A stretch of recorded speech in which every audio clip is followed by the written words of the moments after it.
السلام علیکم دوستو، آزاد کاسٹ کے ایک اور نئے ایپیسوڈ میں ہم آپ کو ویلکم کرتے ہیں. اور آج ہمارے پاس بلوچستان سے بڑے خصوصی مہمان آئے ہیں، شفیق مینگل صاحب. سر، آپ کو ہم ویلکم کرتے ہیں. اور آج شفیق مینگل صاحب سے ہم نے بہت سارے سوالات کرنے ہیں جو کہ ہم نے ٹویٹر پر بھی آپ سے پوچھے، وہاں پر بھی آپ نے بہت سے سوالات کیے.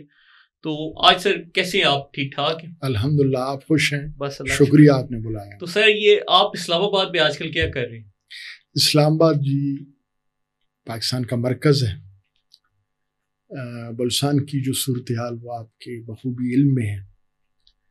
تو اپنی اذان ہم دینے کے لیے ہر جگہ جاتے ہیں، تو اسلام آباد بھی آتے ہیں کہ لوگوں کو صحیح بات بلوچستان کے حوالے سے معلوم.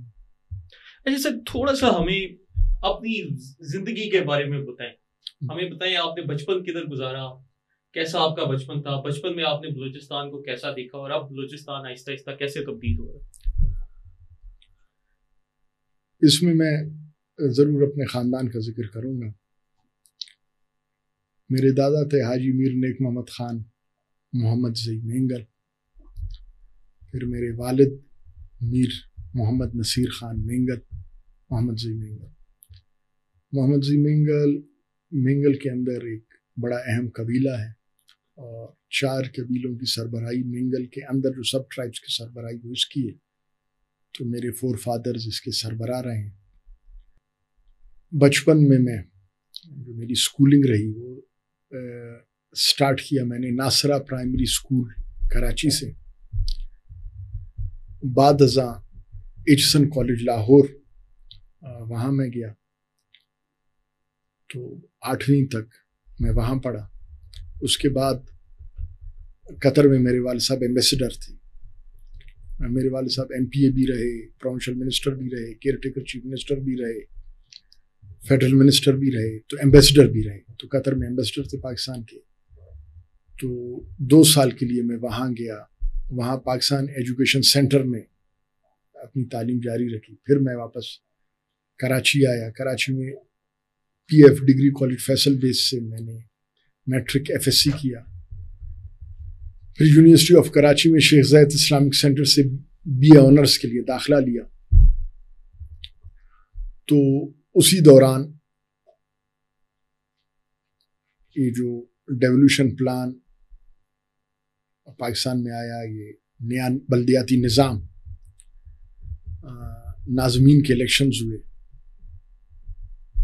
میرا اپنا جو لڑکپن سے ہی، بچپن سے ہی سوشل ورک، لوگوں کے معاملات میں پڑھنا، مسائل حل کرنا. جیسے ہمارے علاقے میں ڈراؤٹ تھا 1997 سے لے کے 2003-04 تک، تو اس میں بھی حصہ لینا. ہمارے علاقے میں صحت کی سہولیات بالکل نہ ہونے کے برابر ہے. جو میرے خیال میں 2000 کے شروع میں ورلڈ ہیلتھ آرگنائزیشن نے ایک رپورٹ جاری کی، پورے ایشیا میں جو ہائیسٹ مورٹیلٹی ریٹ ہے وہ خوزدار کا تھا. یعنی صحت کی سہولیات کا آپ اندازہ لگائیں، پورے ایشیا سب سے زیادہ خواتین کی ڈیتھس ہوتی تھی زچگی کے دوران. تو خوزدار کا نمبر، جو ضلع خوزدار کا، یعنی ایشیا کے حساب سے ایک چھوٹے سے علاقے کا سب سے اوپر. تو صحت کی سہولیات نہ ہونے کے برابر. تو ہمارے لوگ جو ہیں، وڈ جو ہے ہمارا تحصیل جو مینگل قوم کا سب سے بڑا مرکز ہے، مینگل جو ٹرائب ہے بلوچستان میں، تو وہ کراچی اور کوئٹہ کے درمیان ہے. تو مریض علاج کے لیے بھی اگر کسی کے پاس وسائل ہوں کراچی جاتے ہیں. ایجوکیشن کے لیے جس کے پاس وسائل ہو بچوں کو وہیں پڑھواتا ہے. باقی ہماری جو کیش کراپس ہیں، معدنیات، سب کراچی کی طرف جاتی ہیں. تو وہاں مریض آتے تھے، ان کے معاملے میں ذمہ داری فیملی کی طرف سے مجھے دی گئی تھی. باقی اور پرابلمز ہوتے تھے. تو یہ سوشل ورک سے میرا تعلق تھا. پالیٹکس کی طرف میرا بالکل نہ کوئی دلچسپی تھی، نہ دھیان تھا. تو 2001 میں یہ جب ناظموں کے الیکشن ہو رہے تھے، تو ہمارے والد صاحب نے مجھے کہا، وہاں ہمارے کچھ رشتہ دار آپس میں ان کی بن نہیں رہی تھی، کچھ سیٹس پہ. تو وہ ان کی قربت تھی میرے ساتھ, تو والد صاحب نے مجھے کہا آپ آئیں ان کو منانے کے لیے, ہماری مدد کریں. تو جب ہم وہاں گئے تو تحصیل وڈ کی تحصیل نظامت کے لیے مطلب میری کوئی دلچسپی نہیں تھی پولیٹکس میں, نظامت, ان چیزوں سے. تو لوگوں نے وہاں والد کو مجبور کیا کہ ان کو آپ کھڑا کریں. تو کافی مجھ پہ پریشر ڈلا, ناراضگی کی حد تک بات آ گئی. تو بڑوں کی بات ماننی پڑتی ہے, میں نے دیکھا بالکل ہی ناراض ہو جائیں گے, تو مجبوری میں مجھے ماننا پڑا, اور میں ان اپوز تحصیل ناظم وٹ بلا مقابل میں منتخب ہوا. نسل در نسل سے علاقہ ہے ہمارا الحمدللہ, سینکڑوں سالوں سے. تو خود میری جو اپنی دلچسپی پالیٹکس کے حوالے سے کچھ نہیں تھی, تو اس طریقے سے علاقے کے معاملات میں, پالیٹکس میں یعنی مجھے آنا پڑا سب کے اصرار پہ. سوشل ورک سے پہلے ہی تعلق تھا میرا, تو اس طریقے سے پھر علاقے میں آئے. اچھا سر, یہ جو آپ مجھے باتیں بتا رہی ہیں یہ میرے لیے تو بڑی عجیب سی بات ہے, کیونکہ میں تو پچھلے 10-15 سال سے سوشل میڈیا پہ بڑا ایکٹیو ہوں. تو ہم نے جو سوشل میڈیا پہ دیکھا, ہمیں تو پتہ چلا کہ شفیق مینگل کوئی لشکر جوئی کا کوئی بہت بڑا سردار ہے, جس کے مطلب ادھر وہ بندوں کے جو سے اٹھاتے ہیں, وہاں پر جی ایجنسیوں کے ساتھ کام کرتے ہیں. اور ادھر یہ آپ مجھے بتا رہے ہیں کہ آپ وہاں کی لوکل سیاست میں بڑے عرصے سے کام کر رہے ہیں, اور آپ نے HESL سے تعلیم حاصل کی, اور آپ کے والد صاحب بیسٹر رہے, کیئر ٹیکر CM بھی رہے. تو یہ سوشل میڈیا پر آپ کا بالکل اس کے مخالف امیج دیا جا رہا ہے, کون لوگ دے رہے ہیں اور یہ کیا چل رہا ہے؟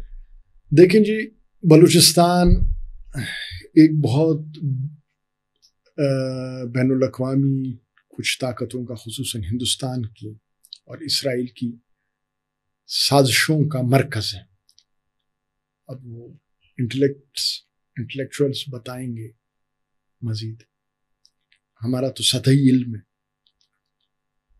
تو اس حوالے سے وہ کہتے ہیں نا, جو چاہے حسن تیرا کرشمہ ساز کرے. میڈیا کو چاہیے تھا کہ ویریفائی وہ کرتے چیزوں کو. وہاں بلوچستان میں اور پھر نیشنل ہماری جو میڈیا ہے, میں بسد ادب عرض کروں گا کہ یرغمال ہے.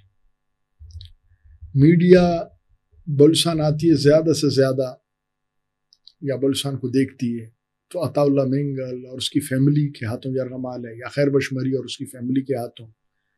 باقی ایسا لگتا ہے بلوچستان میں اور کوئی انسان ہے ہی نہیں. اور بلوچستان میں جو یہ عالمی سازشیں 76 سال سے چل رہی ہیں, پہلی انسرجنسی 1958 میں ہوئی, 10 سال چلی, پھر 70s میں ہوئی بھٹو صاحب کے دور میں, 78 میں وہ ختم ہوئی. اس کے بعد لمبے عرصے تک خاموشی رہی, اور اچانک 2001 میں پھر یہ نمودار ہوئے, یہ دہشت گرد, یہ وطن عزیز کے غدار, یہ انڈین راکٹ ڈیتھ اسکواڈس, اور کس بہانے کی سینس آف ڈپریویشن, احساس محرومی. تو 1978 سے 2001 تک ان کا احساس محرومی کدھر تھا؟ اور اس درمیان میں یہ لوگ چیف منسٹر بھی بنے, اس درمیان میں انہوں نے منسٹریاں بھی لیں, اور کرپشن کا وہ بازار گرم کیا جس کی مثال پورے پاکستان میں کہیں نہیں ملتی. غریب عوام کا, براہوئی بلوچ عوام کا بلوچستان کے طول و عرض میں حقیقت ہے ان کو پینے کا صاف پانی نہیں, حقیقت تعلیم سے وہ محروم ہے, روزگار سے راستے نہیں بنے ہوئے. ان سب کے اوپر جو ان کا خون چوسا اور ان کے حقوق پہ ڈاکہ ڈال, اور بدترین کرپشن, اور کرپشن کے ریکارڈ توڑے گئے.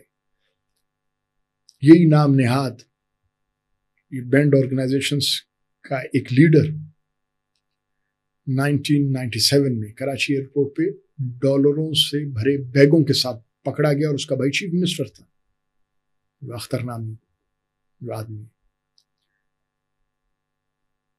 ہیربیار مری خود،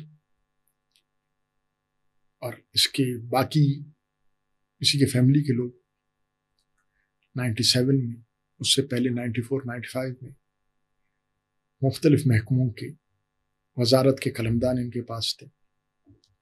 آپ یہ معلومات کر سکتے ہیں کہ وہاں جس طرح کی کرپشن انہوں نے کی شرمناک طریقے سے، کہ درجہ چہارم کے پوسٹوں پہ بھی اس زمانے میں یہ 30 40 ہزار فی پوسٹ بھرتی کرنے کے یہ جو انقلابی بنے ہوئے اور بلوچ حقوق کی بات کرتے ہیں اور گریٹر بلوچستان کی لیتے تھے، اور ان کو شرم بھی نہیں آتی تھی۔ شرم تم کو مگر نہیں آتی، وہ شاعر کہتا ہے۔ اب ایسے میں ان فرعونوں کو چیلنج کرنا میرے لیے تو الحمدللہ اللہ کا فضل ہے۔ یہ یقین جانے ورک صاحب، یعنی یہ نہیں کہ میں کوئی بناوٹی بات کر رہا ہوں، یہ اللہ کا فضل ہے، اللہ کا کرم ہے۔ یہ کوئی میرے لیے خاص بات نہیں تھی کہ ان کو چیلنج کیا جائے، ان کو منہ پہ کوئی حق کی بات کہی جائے۔ یہ آباء و اجداد کا شاید تحفہ بھی تھا کہ وہ بھی ہمیشہ حق کی بات کہتے تھے، تو یہ خون میں تھا یہ بات۔ پھر خون، اور سب سے بڑھ کے اللہ کا فضل، ایک مسلمان جس کو ایمان ہوتا ہے، آخرت پہ یقین ہوتا ہے، نبی علیہ السلام کی ختم نبوت پہ پورا یقین ہوتا ہے، تو اس کو تو پرواہ نہیں، اس کو تو حق کی بات کہنی ہے۔ لیکن اس کا ریئیکشن لازمی طور پہ بہت بڑا ہے، یعنی ان زمینی باطل خداؤں کو لوگوں نے بہت ہی بڑا بنا دیا تھا۔ بین الاقوامی طاقتوں نے بڑی مہارت سے بین الاقوامی میڈیا اور ہماری نیشنل میڈیا میں اپنے موجود جو ان کے گروہ جو لابیز تھی، انہوں نے بہت ہی عجیب طریقے سے ان کو بڑا ہی جی بے عیب، بہت ہی جی صاف گو، بہت ہی جی اصول پرست، بہت ہی نیڈر، بہت ویژنری ان باطل خداؤں کو بنانے میں بڑا انہوں نے کردار ادا کیا۔ تو جب آپ حقیقت کی بات کریں گے اور ان کو آپ غلط کہیں گے اور منہ پہ غلط کہیں گے، تو ظاہری بات ایک بڑا معاشرہ اور ناخواندگی کا بلوچستان میں ایسا عالم ہے کہ دنیا کو پتہ ہے کہ جو ایجوکیشن ڈپارٹمنٹ بلوچستان کی جو فیڈرل گورنمنٹ کی طرف سے، جو پروونشل گورنمنٹ کی طرف سے، یہ 76 سال میں تو صفر کی صفر رہی۔ تو ظاہری بات ہے ان کے ہم نواؤں کو، ان کے لوگوں کو بہت برا لگا۔ تو وہ الزامات نہیں لگائیں گے مجھ پہ، اور کیا کریں گے؟ وہ شخصیت کو مسخ نہیں کریں گے تو اور کیا کریں گے؟ پھر اگر ہم تاریخ میں جائیں تو ہم تو ادنا لوگ ہیں، گناہ گار لوگ ہیں اپنے رب کے۔ عظیم یعنی پیغمبر اسلام خاتم النبیین حضرت محمد مصطفیٰ صلی اللہ علیہ وآلہ وسلم نے جب حق کی بات کی، ہمارے راہبر و رہنما، ہمارے عظیم لیڈر، ہمارے رسول صلی اللہ علیہ وسلم، کیا کچھ الزامات ہیں جو ان پہ نہیں لگے، کیا کچھ تکالیف ہیں جو انہوں نے برداشت نہیں کی۔ تو پھر حوصلہ بڑھتا ہے۔ نبی سائیں کے صحابہ کو ہم دیکھ لیں، کمپینینز، اور پہلے انبیاء کے بھی کمپینینز کو دیکھ لیں، ان تحریکوں کو دیکھ لیں، تو حق باطل کے مارکے میں یہ تو ہونا ہی ہے، الزامات لگیں گے۔ لیکن میرا سوال ہے پاکستانی میڈیا سے، اپنے بھائیوں سے، قابل فخر بھائیوں سے، پنجاب کے، سندھ کے، کے پی کے، کیا انہوں نے کبھی زحمت کی ہم لوگوں سے پوچھنے کی کہ آپ لوگوں کا حال کیا ہے؟ آپ لوگوں نے ان تاریک راہوں میں، آپ کے گمنام شہداء نے سینکڑوں کی تعداد میں اپنے سروں کے نذرانے پیش کیے، بغیر لالچ کے، بغیر، وہ کہتے ہیں شہادت ہے مطلوب مقصود مومن، نہ مال غنیمت، نہ کشور کشائی، نہ کوئی دنیاوی مال، نہ کشور کشائی کے بغیر جان مال تو انہوں نے قربان کی ہی کی اس پاکستان، عظیم پاکستان کے لیے۔ ان کی رشتہ داریاں ٹوٹی، وہ آئسولیشن میں چلے گئے۔ ان شیطانوں نے ان کو کہیں کا نہیں چھوڑا۔ ہر گند ان کے اوپر اچھالا، ان کی عزت وقار پہ بہت بڑے دھبے لگانے کی کوشش کی. کیا کسی نے پوچھا ان سے، کیا کسی نے تحقیق کی کہ جی پاکستانی کا حق ہے، پاکستانی بھائی کا حق ہے، پھر مسلمان کا حق ہے، بھائی انسانی حق تو ہے کہ موقف لیا جائے. بس ان شیطانوں کی باتوں کو پھیلایا گیا اور کردار کشی کی وہ حدیں پار کی گئیں جو خود آپ کی بھی علم ہے.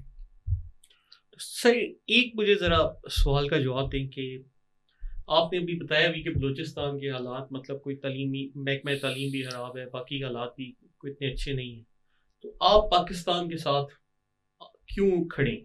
آپ کی اس کے پیچھے کیا سوچ؟ دیکھیں جی، واحد خوبصورت ترین اور اعلیٰ ترین نظریے پر ریاست مدینہ کے بعد نبی علیہ السلام کی بنائی گئی، ان کے ہاتھوں جس ریاست کی بنیاد رکھی گئی، اس کے بعد سینکڑوں سال بعد کرۂ ارض پہ اسی نظریے پہ شاید بے عمل لوگ تھے ہم اس خطے کے لوگ، چاہے جیسے بھی تھے، لیکن نظریہ تو وہی تھا کہ پاکستان کا مطلب کیا، لا الہ الا اللہ. دو قومی نظریہ کہ اس خطے میں رہنے والے، اس سب کانٹیننٹ میں رہنے والے جو لوگ ہیں وہ دو حصوں میں، ایک کو کہتے ہیں مسلمان، ایک کو کہتے ہیں ہندو. ہمارا مذہب، ہماری ثقافت، ہماری تہذیب سب ایک دوسرے سے علیحدہ ہے. ایک ایسے وطن کی بنیاد رکھی جائے جہاں خالص قرآن و سنت کے مطابق مسلمان اپنی زندگی بسر کر سکیں اور بالآخر اور آگے جا کے وہ ایک عظیم تر اسلامی فلاحی ریاست کا روپ دھارے اور دنیا کی وہ رہنمائی کریں. دیکھیں ممالک بنتے ہیں نظریوں پہ. کوئی نظریہ ہوتا ہے قومی عصبی، کوئی نظریہ ہوتا ہے کسی انسان کے بنائے ہوئے ایک نظریے کے اوپر، جیسے کارل مارکس کا نظریہ تھا، چیئرمین ماؤ والوں کا نظریہ تھا. اسی طریقے سے ایک نیشنلسٹ بنیادوں پر جارج واشنگٹن نے یا پھر ابراہم لنکن نے بعد میں امریکہ کی بنیادوں کو مستحکم کیا اور دنیا میں ہر قسم کی تحریک رہی. ہم مسلمان ہیں، چاہے جتنا بے عملی ہو، قرآن و سنت سے دوری ہو، کیا اس پہ پابندی ہے کہ قرآن و سنت پہ بننے والے، اس نظریے پہ بننے والے، محمد رسول اللہ صلی اللہ علیہ وسلم کے نظریے پہ بننے والے بس ملک کو چھوڑ دیا جائے یا اس سے وابستگی نہ ہو؟ تو یہ ایسی وابستگی ہے، اللہ گواہ ہے ہمارا.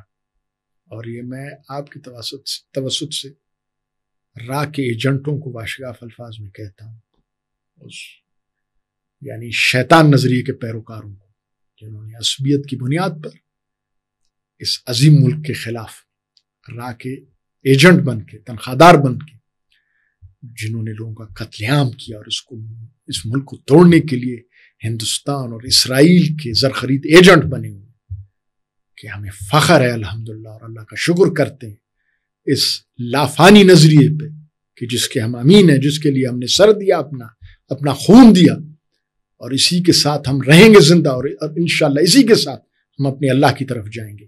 اور یہ نظریہ کبھی ختم ہونے والا ہے، اس دنیا میں بھی اور اگلی دنیا میں بھی، اور شکست ہوگی ان کو. تو یہ تو نظریہ ہماری زندگی ہے، یہ ہمارا ایمان ہے، یہ نظریہ ہماری روح ہے. تو اس سے بڑھ کے خوشی کی اور کیا بات ہوگی؟ اور یہ تو میں کہتا ہوں کوئی پاکستانی سے پوچھے ہی نہ. یہ تو نظریہ یعنی سمجھنے والا ہے، یہ تو یعنی لافانی نظریہ ہے. اس نظریے کے مقابلے میں اور کوئی نظریہ ہے ہی نہیں پوری دنیا. سر اس کے اوپر پھر ایک اور سوال اٹھتا ہے کہ یہ پہلی مرتبہ میں کسی لوچ رہنما سے نظریہ پاکستان کی تعریف سن رہا ہوں. تو مطلب ابھی بھی ٹھیک ہے، بلوچستان کے کافی رہنما ہیں جو کہ پاکستان کے ساتھ بھی ہیں، سپورٹ بھی کرتے ہیں، لیکن کیا وجہ ہے وہ کیوں نہیں بولتے اس کے اوپر؟ کیا وہ گھبراتے ہیں یا ان پہ کس چیز کا خوف ہے کہ وہ کھل کر اس طریقے سے بات نہیں کرتے جیسے آپ کر رہے ہیں؟ دیکھیں جی، ہم آسمان سے نہیں اترے، وہ بھی عزت دار لوگ ہیں جو بات نہیں کرتے. اب یہ ان کا اپنا مسئلہ ہے، وہ خود سوچیں. لیکن ایک میری ذمہ داری بنتی ہے کہ جو بلوچستان میں جو اپنا پروگرام چلا رہا ہے، تو اس حوالے سے باقی جو اس علاقے کے ایلڈرز ہیں وہ خاموش ہوتے ہیں تو ضرور مجھے تنقید کرنا پڑتی ہے. یہ میری ذمہ داری ہے، یہ میری نظریاتی ذمہ داری ہے. دراصل جیسے رسول اللہ صلی اللہ علیہ وسلم کی حدیث ہے، مفہوم ہے جس کا کہ آخری وقتوں میں مسلمانوں پہ کفار ایسے ٹوٹ پڑیں گے جیسے دسترخوان پہ بھوکے ٹوٹ پڑتے ہیں.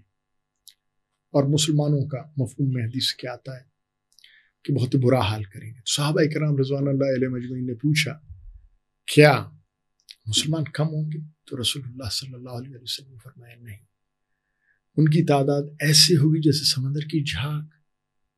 تو صحابہ اور حیران ہوئے، کہا پھر کیوں یہ حالت ہوگی، کیوں نہیں وہ لڑیں گے، کیوں ان پہ ایسے غالب ہوں گے، کیوں ایسے ان کو اجازت ہوگی؟ اور یہ بھی حدیث میں کہ ایک دوسرے کو دعوت دیں گے حملے کے لیے.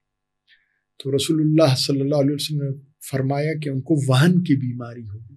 تو سوال کیا گیا خاتم النبیین سے کہ وہن کیا ہے؟ کہا موت کا خوف اور دنیا کی محبت. اچھا سر، ایک جو آپ کے اوپر اعتراض اٹھایا جاتا ہے، ابھی بھی میں سوشل میڈیا پر جب عوام سے سوال کیا تو لوگ کہتے ہیں کہ جی آپ تو فرقہ واریت پھیلاتے ہیں. کیا آپ اس کے اوپر کوئی یقین رکھتے ہیں؟ آپ کا کیا نظریہ؟ دیکھیں، پاکستان لا الہ الا اللہ کی بنیاد پہ بنا، قرآن و سنت، تو اس میں شک نہیں اہل سنت والجماعت کی یہاں اکثریت ہے. لیکن پاکستانی مسلمان کو بڑے غم ہیں، بڑے چیلنجز ہیں. ان غموں اور چیلنجز کو پھلانگ کے، اس کو نظر انداز کر کے فرقہ واریت کو فروغ دینا اور مسلمان کو اپنے ہی مسلمان یا پاکستانیوں کے ساتھ دست و گریبان کرنا، یہ براہ راست تقویت دے گا ہندوستان کو.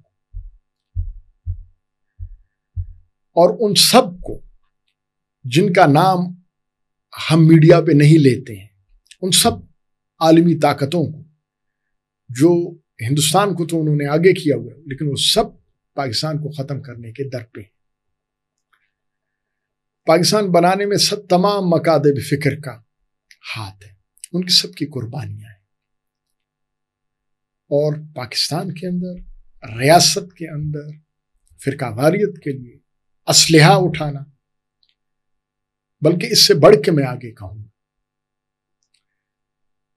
کہ جیسے ہمارا ملک مکمل اسلامی فلاحی ریاست کا روپ ابھی تک نہیں دھار چکا، لیکن ہر کوئی اپنا ٹولہ بنائے اور ریاست میں کہ جی یہ اسلامی قوانین نہیں، وہ نہیں، یہ خامیاں ہیں، اور اسلحے کے زور پہ ریاست میں وہ تبدیلی چاہے، تو یہ براہ راست جو میں نے علماء سے سنا ہے، میرا جو محدود علم ہے، تو میرا یقین ہے یہ بالکل نبی علیہ الصلوۃ والسلام کے طریقے سے متصادم ہے. اس عظیم ملک میں، نظریاتی ملک میں، ایک مضبوط سیاسی تحریک کے ذریعے، ایک صاف شفاف سیاسی تحریک کے ذریعے اس کو اسلامی فلاحی ریاست بنایا جا سکتا ہے. اور یہ جتنے بھی تجربات ایسے فرقہ واریت کے ہوئے ہیں یا اسلحہ اٹھا کے کسی نے اپنے آپ کو بہت متقی سمجھا اور بڑے دعوے کیے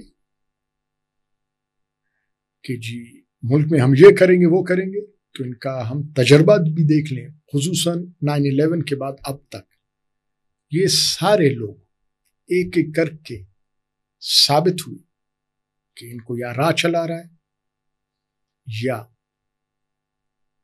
ابھی طالبان ادھر آئے ہیں ہمارے پڑوس میں، اس سے پہلے وہاں جو افغان گورنمنٹ تھی تو ان کی خفیہ ایجنسی تھی NDS. تو دنیا کو پتہ ہے کہ NDS CIA کی ایک طفیلی ادارہ تھا. تو یہ ساری جو تنظیمیں جو ادھر اسلام کی بات کرتے تھے اور اینٹی امریکن سلوگنز لگاتے تھے اور کہتے تھے کہ ہمارا ملک بک گیا ہے، تو ہمارے ملک سے تو زیادہ بات بنتی تھی اس کٹ پتلی افغان حکومت کی اور اس کی ایجنسی کی. تو یہ عجیب بات کہ یہ سارے لوگ جا کے ان کی گود میں بیٹھے اور NDS نے ان کو چلایا، اور یعنی انہوں نے وہ شرمناک کام کیے اپنے مسلمانوں کے خلاف اور ملک میں فساد و فتنہ پھیلایا. تو اس میں شک نہیں، یہ ان کی تنگ نظری ہے، ان کی گمراہی ہے، اور آپ کہہ سکتے ہیں ایک ذاتی انتقام بھی ہے.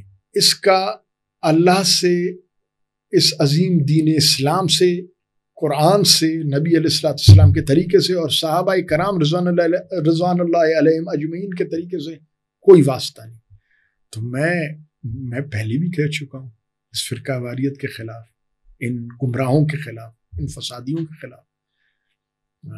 کوئٹہ میں جب بھی میڈیا پہ آیا ہوں میں نے کہا ہے، اب نیشنل میڈیا اس چیز کو نہیں اٹھاتی، سنتی نہیں، اس لائق نہیں سمجھتی کہ وہ ہماری باتیں سنیں، اور وہ غداروں کی باتیں سنتے ہیں. وہ ہمارا مسئلہ نہیں.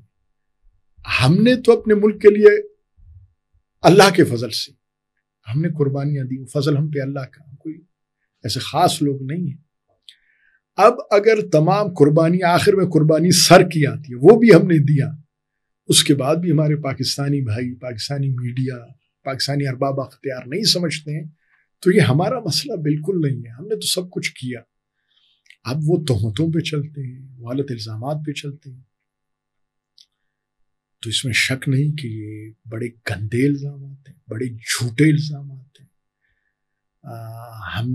ہم نے یعنی فرقہ واریت کے خلاف اپنی جانیں دی، ہم نے یہ جو لسانیت کے خلاف اپنی جانیں دی، ہم نے ہندوستانی اسرائیلی ایجنٹس کے خلاف اپنی جانیں دی، اپنے ملک کے تحفظ کے لیے، اپنے نظریے کے تحفظ کے لیے.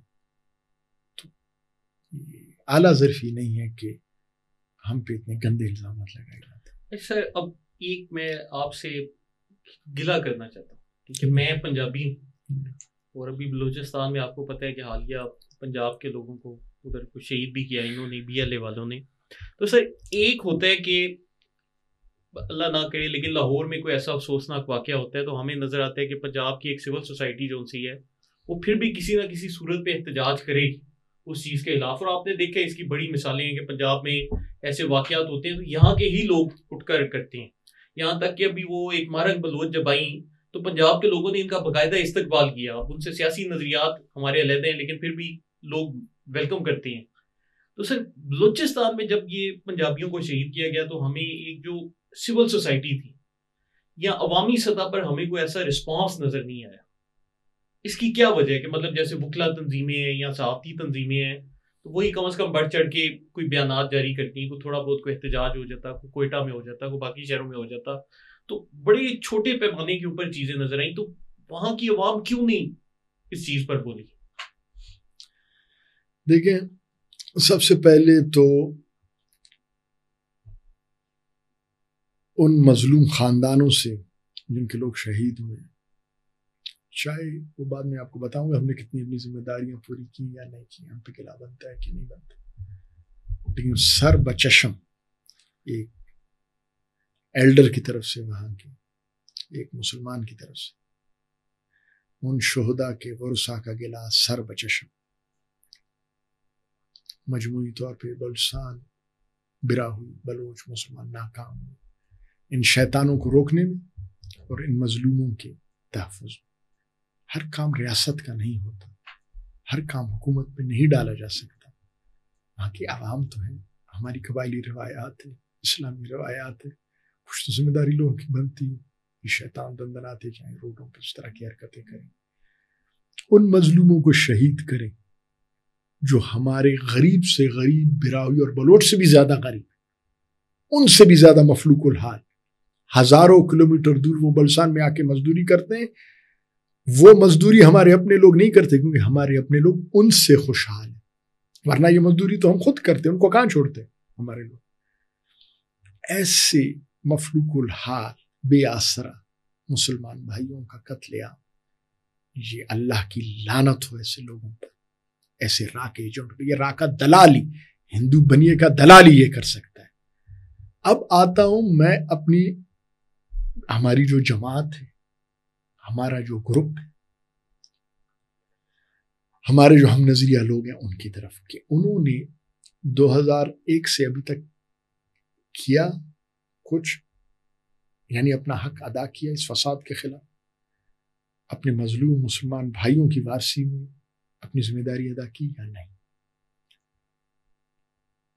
تو مختصراً میں عرض کروں کہ ان جو گمراہی کے جو یہ گروہ ہیں، ان کے سرخیلوں کو ان میڈیا نے، ان کے جو ہندو آقا نے اور جو اس کے علاوہ بین الاقوامی طاقتوں نے اتنا پاک صاف شفاف اور ایسے بنایا کہ نعوذ باللہ یہ عام ان کے پیروکار کہتے ہیں کہ یہ پیغمبروں سے بھی بڑی چیز ہے، یہ آن ریکارڈ ہے یہ بات ہے، نعوذ باللہ اس حد تک کہتے ہیں.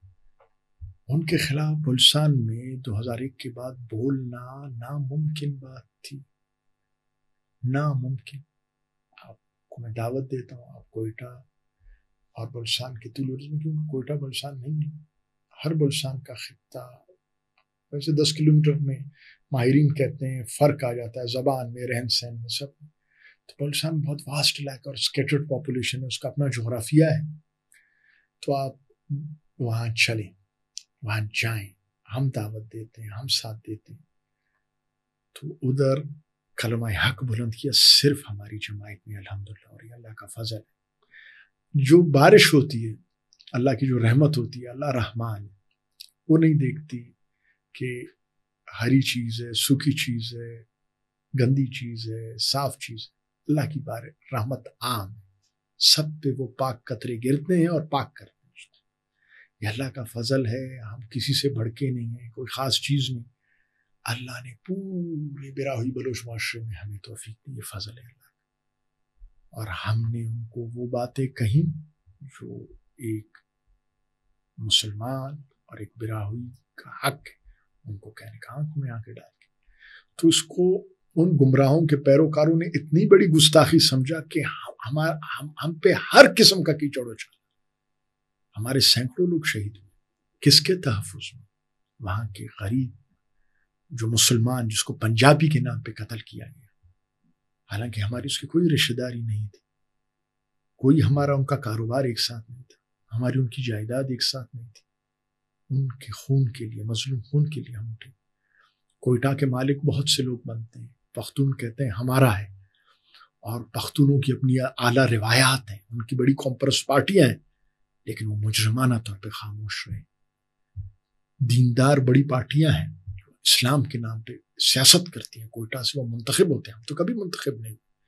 انہوں نے مجرمانہ خاموشی اختیار کی. کبھی یہ لوگ مذمت بھی کرتے تھے، وہ مذمت بھی مجرمانہ مذمت ہے، یعنی وہ کوئی جانور کے لیے وہ اس طرح کی مذمت نہ کرے جو ایک مسلمان کے لیے وہ ایسی کمتر اور ایک کوہتا اندیش اور ایک یعنی بہت ہی غیر روایتی، یعنی بلوچ اور پختون وہاں کے جو مسلمان ہیں براہوئی، ان کے روایت کے مطابق تو ایک مذاق تھا ان کی جو مذمت ہے.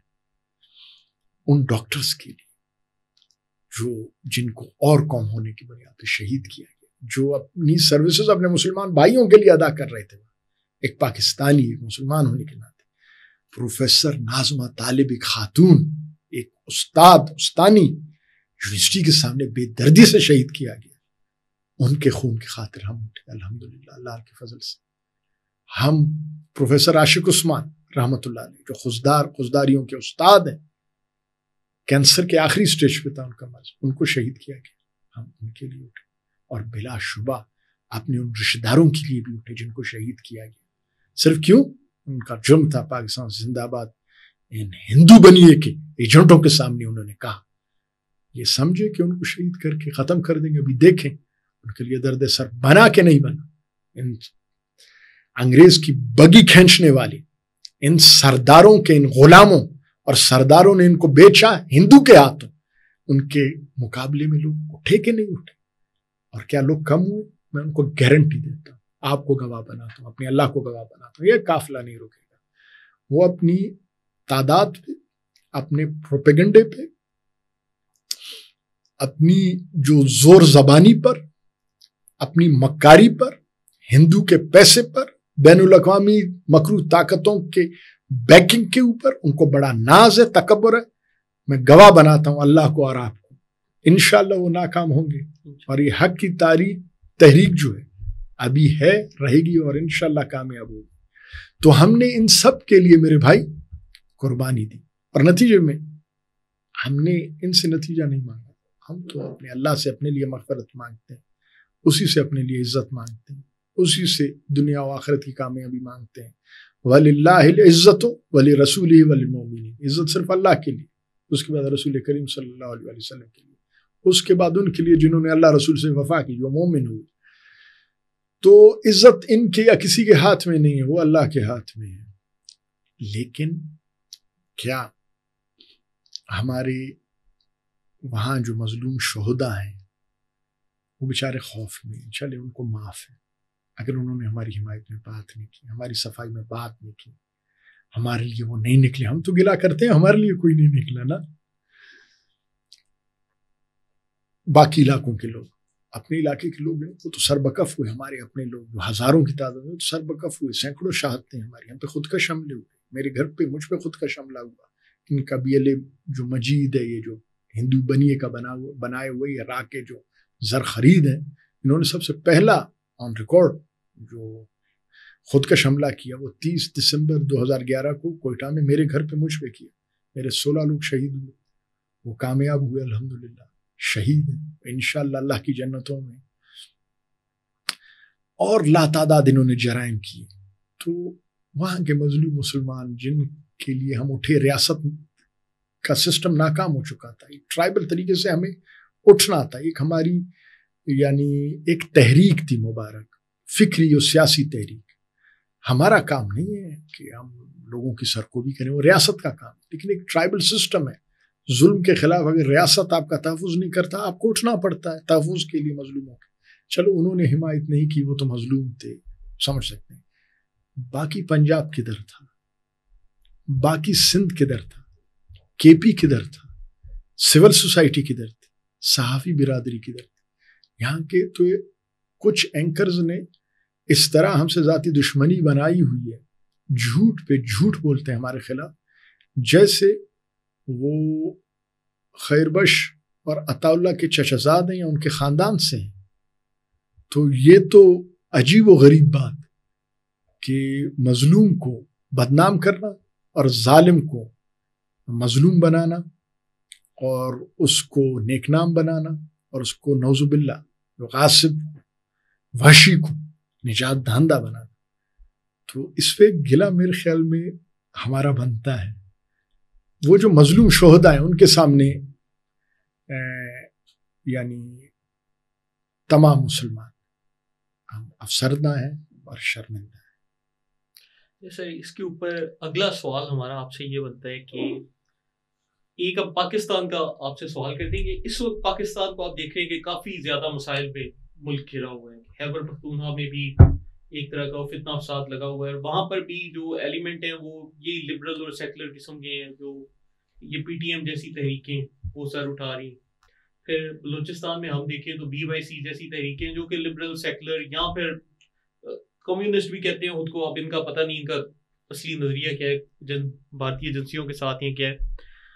تو سر یہ جو پاکستان کو اس وقت سارے مسائل کا سامنے ہے، آپ کے نزدیک اس کی کیا وجہ ہے، اور آپ اس پہ جو عالمی ایک پرسپیکٹیو ہے وہ کیسے دیکھتے ہیں؟ دیکھیں، بہت آج کل ایک افسوسناک دور گزر رہا ہے فلسطین پہ،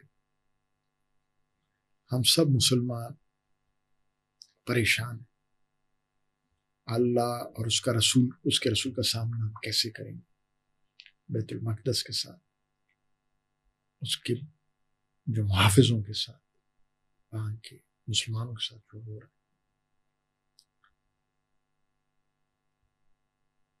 وہ الفاظ نہیں کہ ہم اس ظلم کو بیان کریں، اپنے شہداء اور مظلوم فلسطینی بھائیوں کی مظلومیت کو کس طرح بیان کریں، اور اپنی شرم ساری کو اور کچھ نہ کرنے کو کیسے ہم اس کو بیان کریں گے، یا کیسے اللہ اور اس کے رسول کا سامنا کریں گے روز قیامت۔ ابھی آپ دیکھیں کہ وہاں غزہ کے مسلمانوں پہ اسرائیل کا سب سے بڑا جو اتحادی ہے، امریکہ سے بھی زیادہ، اس کو کہتے ہیں انڈیا۔ جو یہودی کا جو ظلم ہے اس کے مقابلے میں امریکہ میں بھی بڑی لیدے ہوئی۔ بائیڈن اور اس کی انتظامیہ کو باوجود کہ وہ اسرائیل کے بہت بڑے مددگار ہیں، بیک فٹ پہ جانا پڑا۔ اسرائیل کے جرائم کو صاف کرنے کے لیے وہ امریکہ بھی وہ کچھ نہیں کر سکا جو ہندوستانی میڈیا نے کیا۔ بالکل۔ اور اس وقت ہندوستانی جو فوجی ہیں وہ ادھر لڑ رہے ہیں، رضاکار ادھر لڑ رہے ہیں، اور ہمارے مسلمان بھائیوں کا قتل عام کر رہے ہیں۔ آپ اسرائیل اور ہندوستان کو پوری دنیا میں کہیں یکجا نہیں دیکھیں گے۔ اب پاکستان میں بھی مسلمان ہیں، سعودی عرب میں بھی مسلمان ہیں، اور کئی مسلمان ممالک میں مسلمان ہیں۔ اگر حکومتوں پہ اعتراض ہے تو تمام مسلمان حکومتوں پہ اعتراض ہے، عوام کی طرف سے، پاکستان میں بھی، کہ وہ اپنی ذمہ داریاں فلسطین کے حوالے سے، اور خاص کر پاکستان کے لیے قائد اعظم رحمۃ اللہ علیہ کے نظریے کے حوالے سے وہ ادا نہیں کر پا رہے۔ اسی طرح عرب جو بادشاہ ہیں جتنے GCC کے، وہ بھی ادا نہیں کر پا رہے، انڈونیشیا، ملیشیا بھی ادا نہیں کر پا رہا، ترکی بھی ادا، کوئی مسلمان ملک ادا نہیں کر پا رہا۔ زبانی جمع خرچ سب کر رہے ہیں۔ وجہ کیا ہے کہ ہندوستان اور اسرائیل سب کے خلاف ان کو ہونا چاہیے تھا، لیکن پاکستان کے خلاف یکجا ہے، عرب ممالک کے خلاف یکجا نہیں۔ اسرائیل اگر ایک حد تک ہے، اور کہیں پر مراسم بھی ادھر بناتا ہے، ہندوستان ان سب کے ساتھ بالکل شیر و شکر ہے۔ ابھی آپ نے سنا ہوگا کوئی UAE اور اس کے درمیان ابھی 1-2 دن پہلے ہوا، وہ ایٹمی کوئی پاور ہاؤس ہے، وہ بھی ہندوستان کے حوالے کیا۔ یہاں تک کہ میں کہوں گا ایرانینز کو آپ دیکھ لیں، وہ بھی ایک اسلامی ریاست اپنے آپ کو کہلاتے ہیں، حماس کی مدد میں پیش ہیں، لیکن ہندوستان اسرائیل ایران کے حوالے سے اس سختی پہ نہیں ہے ایک ساتھ۔ اگر اسرائیل بظاہر ہے تو ہندوستان کی تو دوستی ہے ادھر۔ واحد اسلامی ملک جس کے خلاف امریکا کے، USA کے، یونائٹڈ اسٹیٹس آف امریکہ کے یہ جو بنیادی اتحادیاں وہ ایک یکجا ہیں اور یک جسم دو جان ہیں، وہ ہے پاکستان۔ اور یہاں جتنی تحریک رہی ہیں، اگر ہم دیکھ لیں پاکستان کے قیام سے آج تک، تحریک تو ان کو نہیں کہیں گے، فسادی کہیں گے، فسادی گروہ۔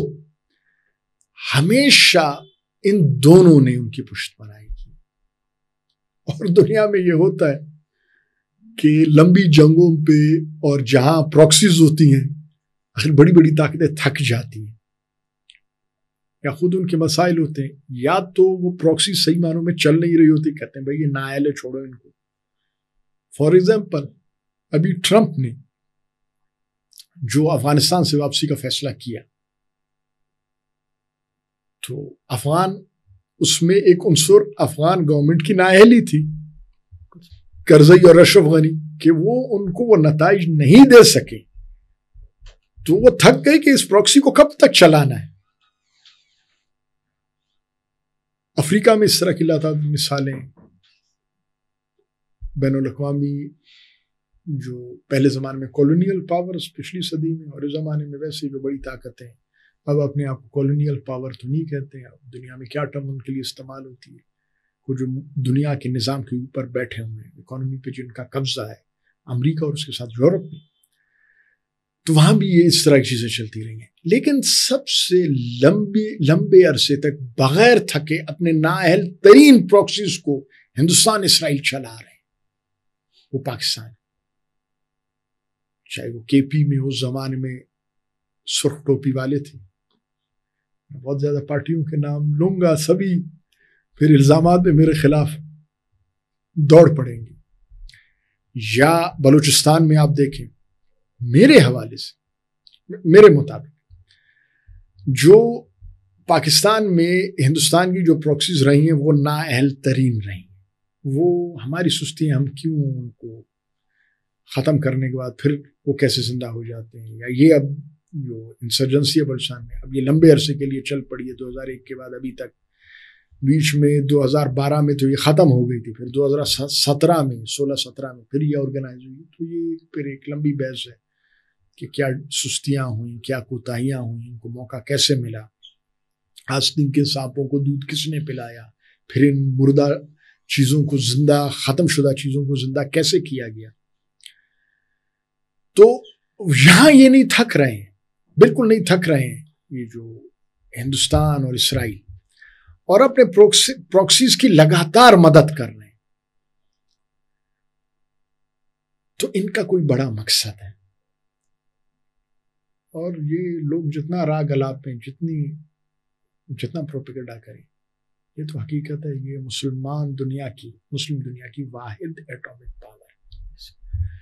اور پچھلی صدی میں ایک ہی نظریاتی ریاست مسلمانوں کی بنی، وہ یہ لا الہ الا اللہ کی بنیاد پر، مسلم قومیت کی بنیاد پر، جس میں نبی علیہ الصلوۃ والسلام فخر کرتے تھے مسلمان قومیت کی اوپر، مسلم قومیت کی اوپر، اور دوسری طرف سے اسرائیل.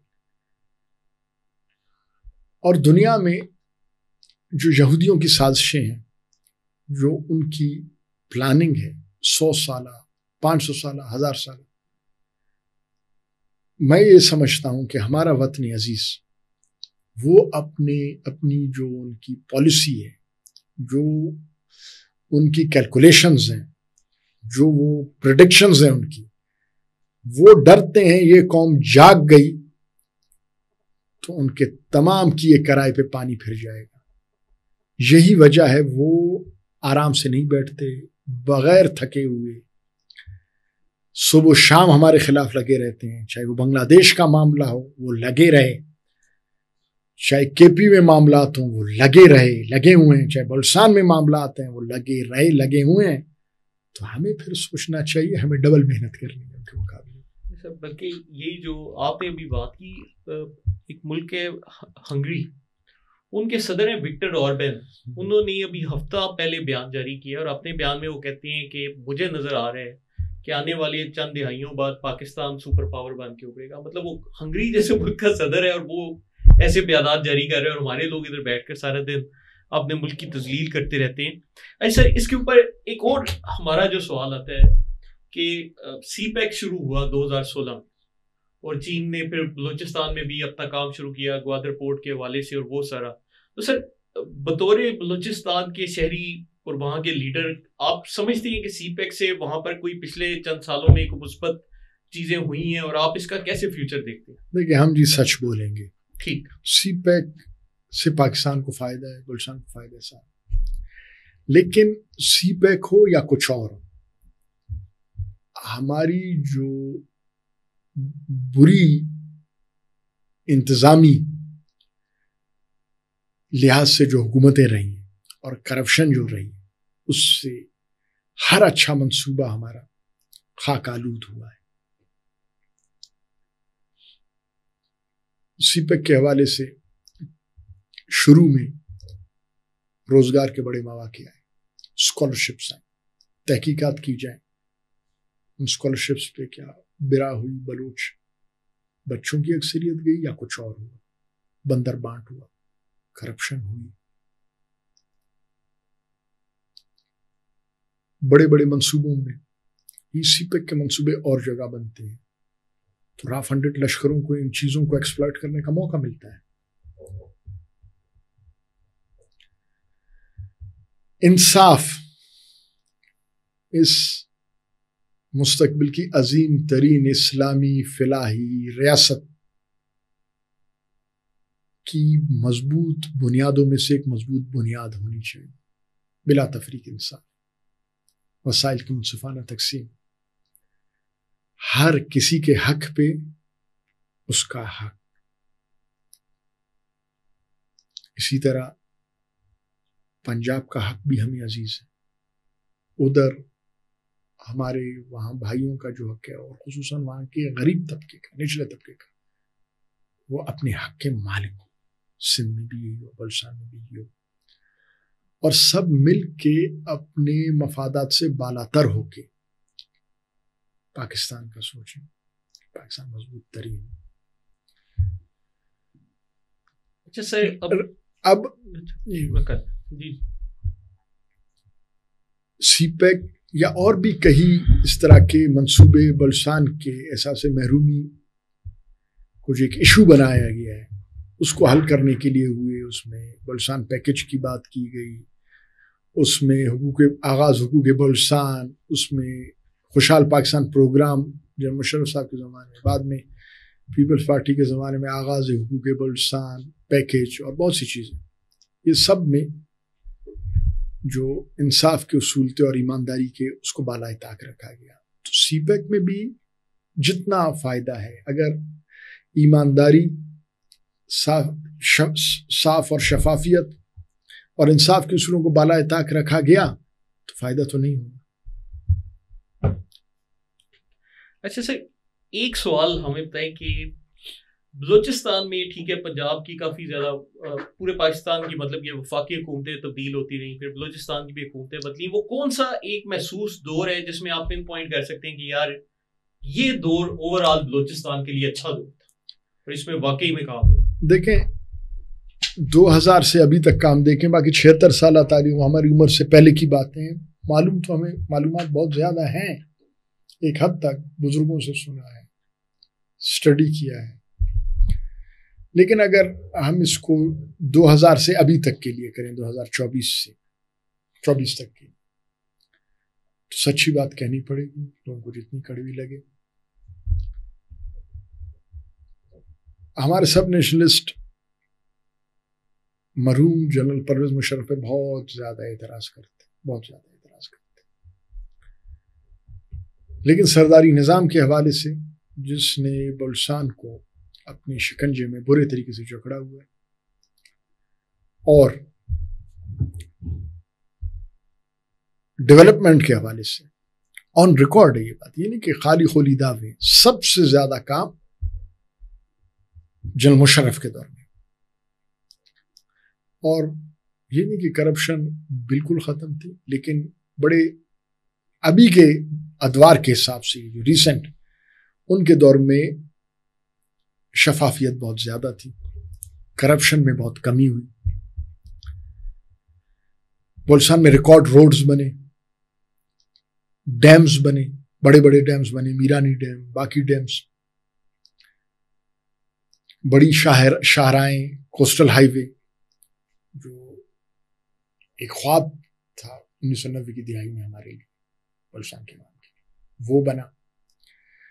بے شمار آبنوشی کی اسکیمیں لگی، بے شمار ریکارڈ. اس کے بعد جتنی ان کے دور میں ہوئی 2008 تک، اس کے بعد یعنی یہ 16 یعنی دگنا یہ بڑا دور ہے. یعنی یہ 16 سال ہے، وہ 8 سال، یہ 16 سال میں اتنا نہیں ہوا آن ریکارڈ.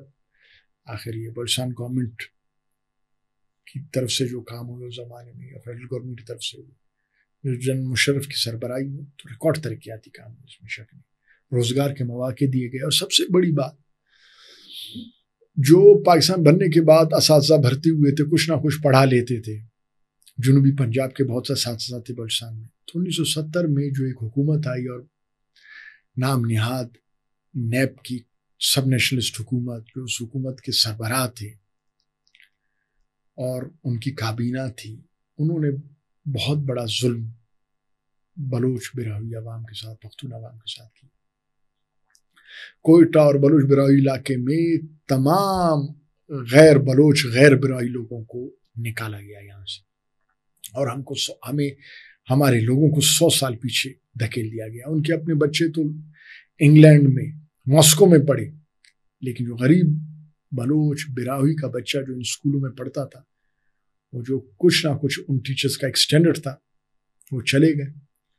اور اس کے بعد جو ٹیچرز رکھے گئے فیڈریشن کی پارٹیوں کے دور میں، یا ان سب نیشنلسٹوں کے ہاتھ میں اختیار رہا. پیسے لے کے رکھے گئے, میرٹ کو پامال کیا گیا, نااہل ترین لوگ رکھے گئے, سفارشی لوگ رکھے گئے, اپنے پارٹیوں کے لوگ رکھے گئے, اور نظام تعلیم برباد ہو. ان تمام ادوار میں ایک ہی دور میں میرٹ میں صحیح معنوں میں ٹیچرز پھر بھرتی ہوئی, وہ جنرل مشرف کے دور. اگر آج بلوچستان میں تعلیمی نظام کو وہاں کچھ سہارا ہے تو اس دور کے رکھے ہوئے ٹیچرز پہ. باقی جن صاحب کی پالیسیز سے اختلاف ہو سکتا ہے, جو انٹرنیشنل ان کی پالیسیز ہوئی, پڑوسی ممالک کے حوالے سے, بلا شبہ میرے بھی اختلافات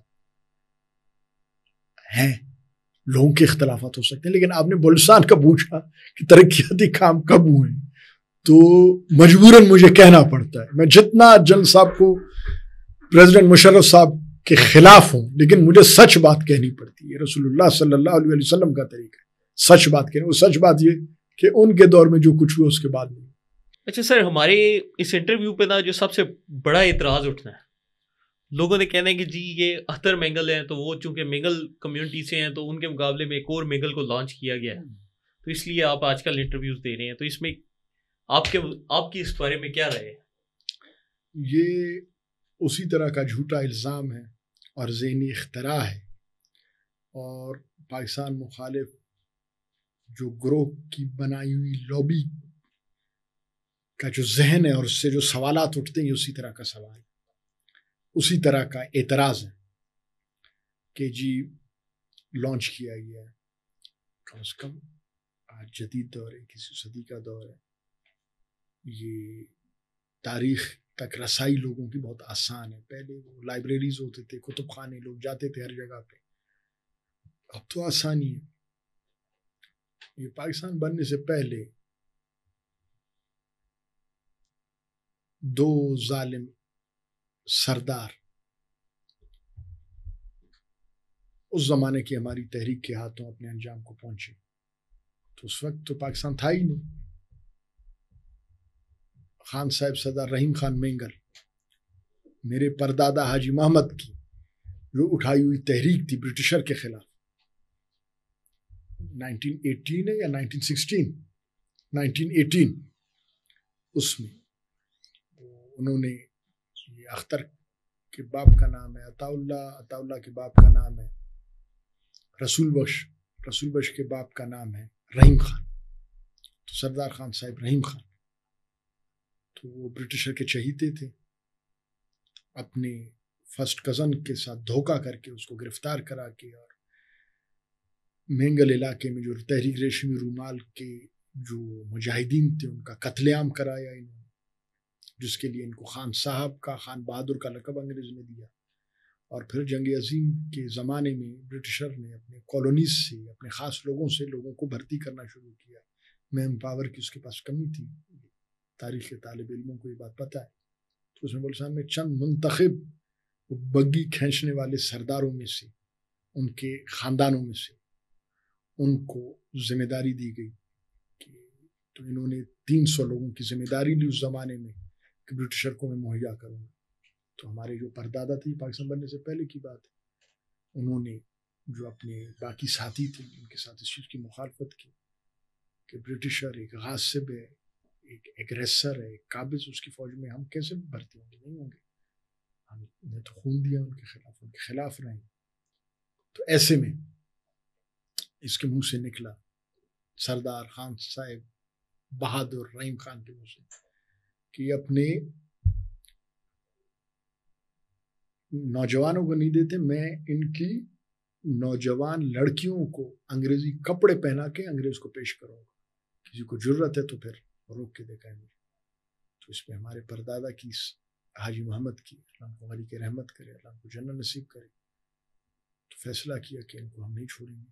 اور وہ پھر 1918 میں شاہ نورانی کے راستے وہ وڈ آ رہے تھے, تو وہاں کوہن سارونا کے مقام پہ ہمارے پردادا کے کہنے پر میراجی منگل کا ایک کلین ہے, ان کے افراد نے ان کا راستہ روکا اور ان کو ان کے انجام تک پہنچایا. تو اس وقت تو ہمیں کسی نے لانچ نہیں کیا تھا, ہمیں ہمارے خدا نے لانچ کیا تھا حق بات کہنے کے لیے. اس سے پہلے بھی ہمارے فور فادرز کی باتیں حقیقتیں ہیں تاریخی. پاکستان کے ساتھ جب الحاق ہو رہا تھا تو میرے دادا حاجی نیک محمد خان شاہی جرگہ کلات کے ممبر تھے، اور خان احمد یار خان کو کنونس کرنے میں حاجی نیک محمد خان ان کے گروپ نے پوری کوشش کی. ان کے جو ہم اثر باقی ٹرائبل ایلڈرز تھے، پاکستان کے حق میں فیصلہ کیا جائے. یہ ایک تاریخی حقیقت ہے، تو سکتے ہمیں کسی نے لانچ نہیں کیا. یہ تہمت ہے، ناجائز الزام ہے، اور ہماری قربانی، ہماری اپنے وطن سے، اپنے پاکستان سے، اپنے نظریے سے وابستگی کے اوپر ایک مذاق ہے ایسے سوالات. اور پاکستان بننے کے بعد یہ لوگ جب رشین بلاک میں گئے تو ان کی علیہ اعلان ہم لوگوں نے، ہمارے دادا حاجی نیک محمد خان الحمدللہ ثم الحمدللہ ایک مضبوط مذہبی نظریہ رکھنے والے شخص تھے، پاکستانی نظریہ رکھنے والے شخص تھے، اسلامی نظریہ رکھنے والے شخص تھے. ان کی بھرپور مخالفت کی، یہ خیر بخش کی، عطا اللہ کی، یہ ان کے مکروہ عزائم کی، یہ جو اپنے دین کو چھوڑ کے، اپنے ایمان کو چھوڑ کے، جو کارل مارکس کے پیروکار بن گئے تھے، جو لینن کو، رسول اللہ کو چھوڑ کے لینن کو اپنا یعنی وہ انقلابی لیڈر سمجھتے تھے. گمراہی کا جو ایک طوفان انہوں نے ادھر کھڑا کیا ہوا تھا، تو اس کے مقابلے میں حاجی نیک محمد خان سربکف ہوئے. انہوں نے مقابلہ کیا، تنہا ان کا مقابلہ کرتے رہے. ایم پی اس زمانے میں بنے، ہر الیکشن میں ان کی مخالفت کی اس زمانے میں.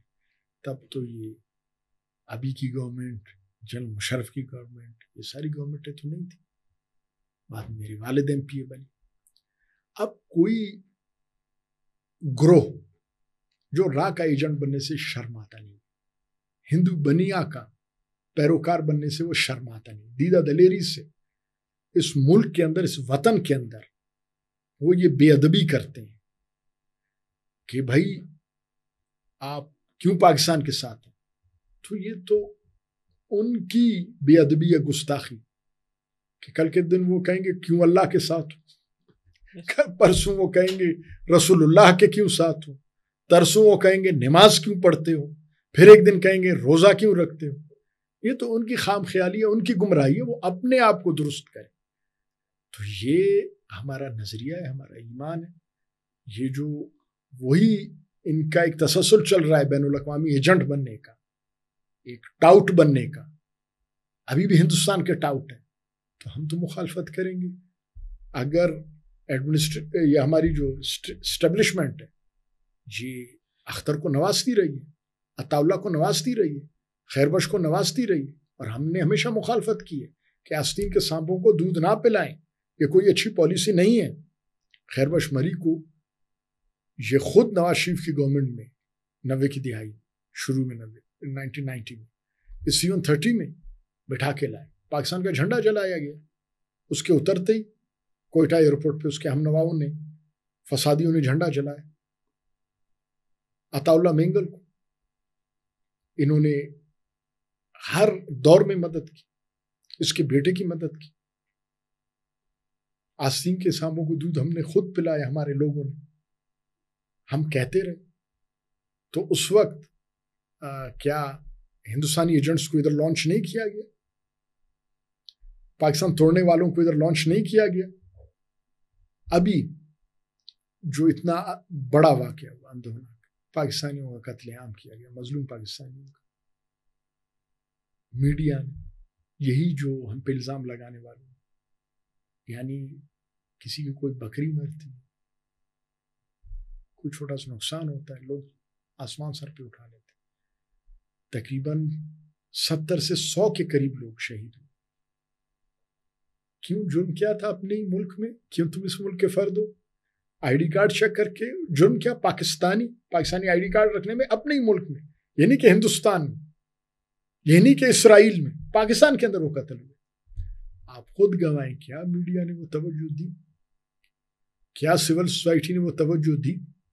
کیا ہمارے پولیٹیکل جو پارٹیز ہیں فیڈریشن کی وہ توجہ جو ان سے درکار تھی کیا دی گئی؟ انہی کو، یعنی ایک